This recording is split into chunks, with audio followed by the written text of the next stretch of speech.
Hello class, this is your teacher Mr. McDougall with your next Photoshop tutorial. In this lesson I'm going to teach you how to add logos to surfaces like signs and clothing. So we're going to do something like this. I'll show you how to create this effect right here. So we bend it to match the angle of the sign or the folds of someone's clothes. So this one is called Logo Mockups. So as usual, download all of the exercise files I've given you for today and open them all up in Photoshop. You'll see you have a whole bunch.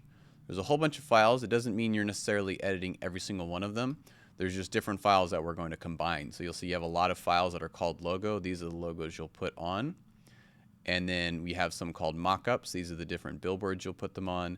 And then some called shirt. We're going to put some on some shirts as well.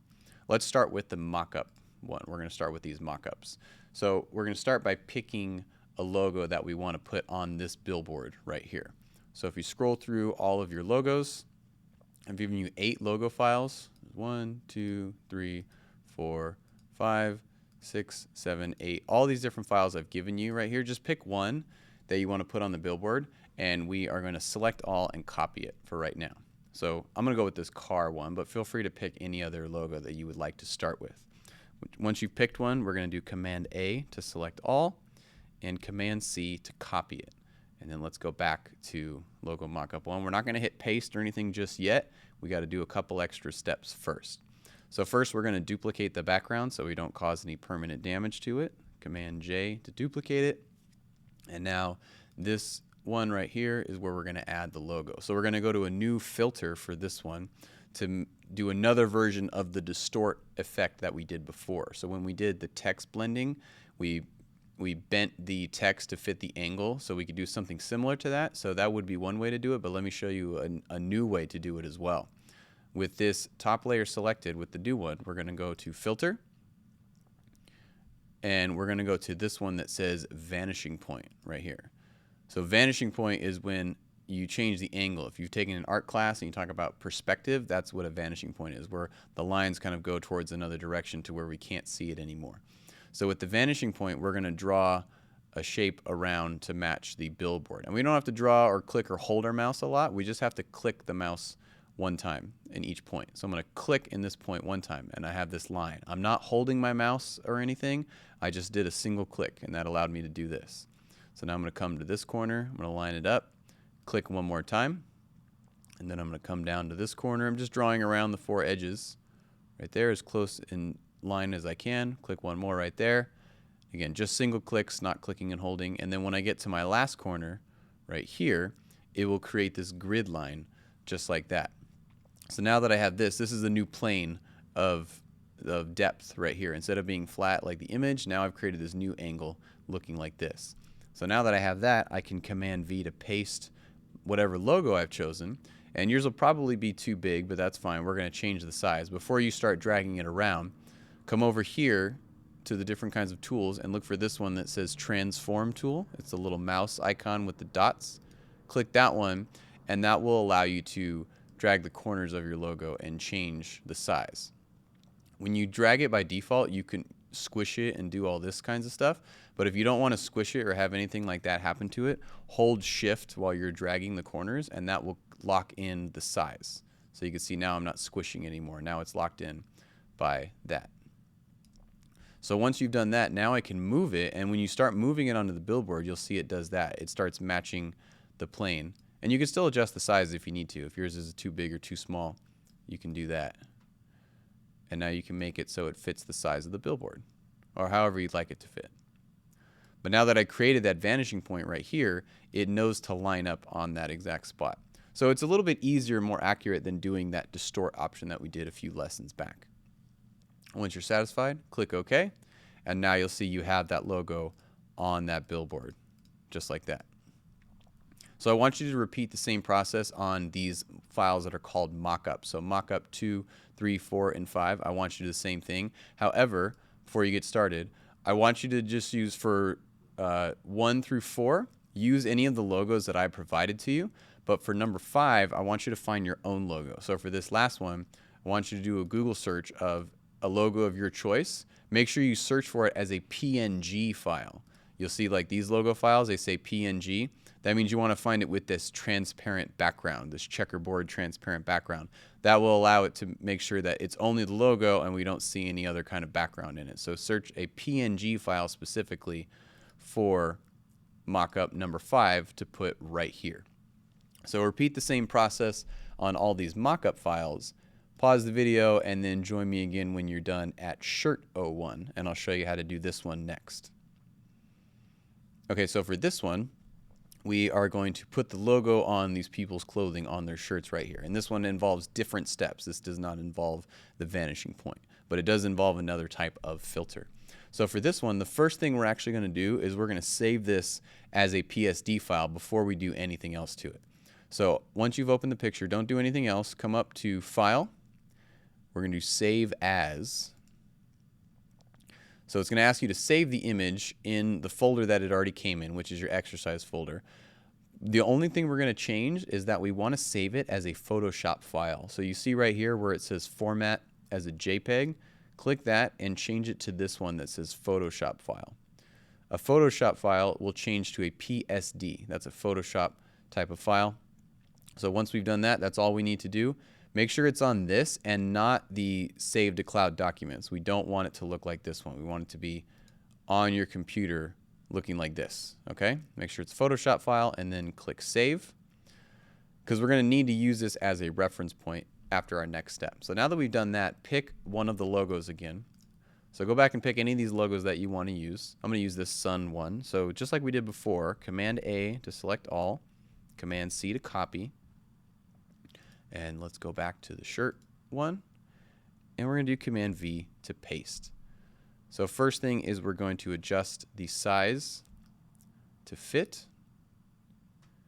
In case you don't remember, you can adjust from the center by holding the Option key like I am right here. So if you just drag from the corner, it drags to the opposite corner like that.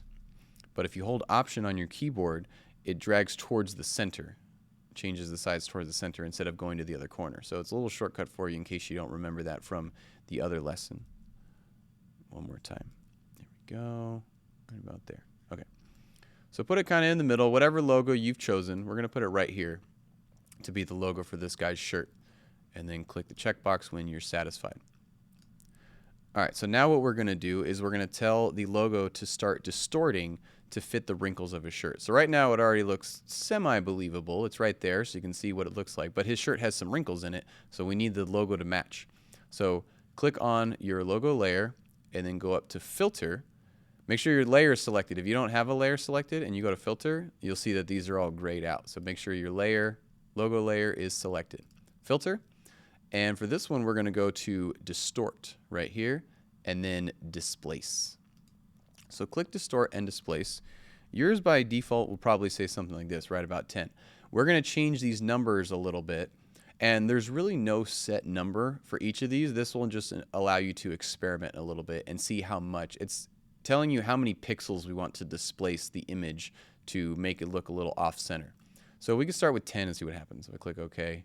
And now when you click OK, it's going to ask you for the reference, which is that PSD file we did earlier. You can see all these other ones are grayed out except for the PSD file that we saved, which is exactly why we did that. So I'm going to click on that one. And what it's going to do is you'll see it starts to distort it a little bit. See, now it's slightly bending these right here to fit the wrinkles of his shirt. That's not bad. Let's try it a little bit more distortion and see what happens. I'm going to hit Command Z to undo and try that one again. This is where you get to experiment with these numbers. So go to Distort, Displace, and let's see how much you can distort it by. Let's do 50 for both. Click OK. Do it again. That might be a little too much. So that's a nice little distortion right there. It's seeing where these wrinkles are, but I think that's a little overboard. I'm going to make this look more subtle and more realistic. So I'm going to Command Z, do it again. So again, take your time. Mess around with different numbers. Let's do like 25, something like that. You never know until you try it.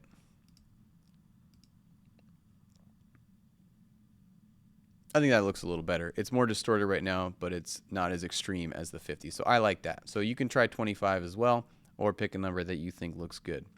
So now it's looking even better. It's right there, and it's matching the folds of his shirt. The last thing we need to do is change the blending modes to make it look like it's actually part of the shirt. These lines look a little too sharp. It's not the same color. So we're going to change how it blends with the guy wearing the shirt layer. So on your logo layer, double click on it to open up the layer style. Make sure you double click in this empty space. If you double click on the text, it allows you to change the name. That's not what you want. Double click in the empty space over here. That brings up your layer style. And here we can change the blending mode. So right here where it says blend mode, you come over here to normal and you start scrolling through these. You can see the different ways it's showing you how it will blend it with the layer underneath it, which is the guy wearing the shirt. So pick one that you think is cool, but also looks realistic. So I come down here, you can pick something like that, but it looks cool, but it doesn't look realistic. I want one that looks like it's an actual logo on his shirt. That one looks cool, but now the colors are different. Which one should we go with? Ooh, these are cool. I kind of like either multiply or color burn. These are really cool. I like both of these. I'm going to go with the color burn one, but feel free to pick a different one. And you can see again what's already happening. It looks so much better now with the shadows folding in. It looks like this logo is actually a part of his shirt. The last thing we're going to do is we're going to move these sliders right here for underlying later. We did this one in our text blending lesson where we talked about letting the highlights and the shadows come through from the layer underneath it. So for this one, we're going to slide from the underlying layer. Since the underlying shirt is white, we're going to slide from this side. If it was a black shirt, I would slide from this side. But since it's a white shirt, let's slide from this side. Start coming in. It's going to start letting the highlights come through. You can see what's starting to happen as I slide it. The highlights are coming through. It might be a little too strong. Remember, you can make it more subtle by holding Option and clicking on this arrow. That will split it in half. And now I can drag this, make it a little bit more subtle. So what this is doing is it's allowing the highlights to come through, making the shirt look slightly more faded, which again makes it look more realistic. For this one, we're making our effects look realistic. So that does that. That looks pretty good. And I'm happy with that. Click OK. And now you can see we created this cool logo mock-up. If I wanted to sell my logo on a brand, I could create a mock-up and be like, hey, this is what my logo would look like on a t-shirt, just like that. And that looks super realistic now. So just like we did before with the mock-up ones, I want you to do the same thing with the remaining shirt files. Add whichever logo you would like to the remaining people wearing t-shirts. However, for the last one, number 5, just like before, I want you to find your own file because I have not given you enough. You have 10 of these in total, the 5 mock-ups and 5 shirts, so that's a total of 10, but you only have 8 logos because for the last ones I want you to find your own. So for shirt number 5, same thing with mock-up 5. Go on Google, download your own PNG logo file that you would like to use. Say, for example, I want to use this one, give her like a Pokeball shirt or something, and do the same effects to add that to her plain t-shirt. Okay?